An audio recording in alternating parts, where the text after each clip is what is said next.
भैया light of कर दीजिए।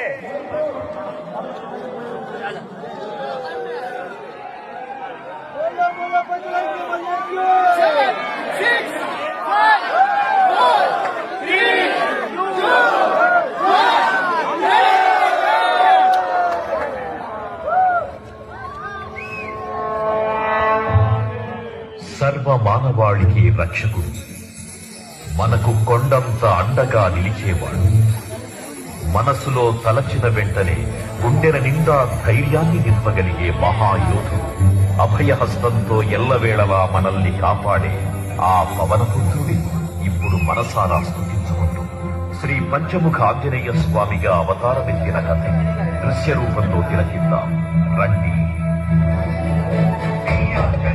ప్రసన్నాంజనేయం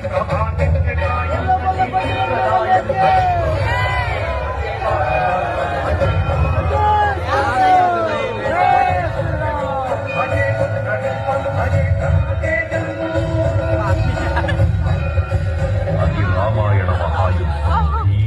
శ్రీరామచంద్రుని సారథ్యం వానర సైన్యంతో విజృంభిస్తూ లక్ష్మణస్వామి తనతో పోరాటం చేస్తున్న రావణుడి కుమారుడు ఇంద్రజిత్ తలని బాణంతో ఒక్క వేటుతో వేరు చేశాడు. ఇంద్రజిత్ మరణ వార్త విన్న రావణుడు ఆవేశంతో ఊగిపోయాడు. ప్రతీకారం కోసం పాతాళ లోకాధిపతి తన సోదరుడు అయినటువంటి మహిరావణుడి సహకారం కోరాడు.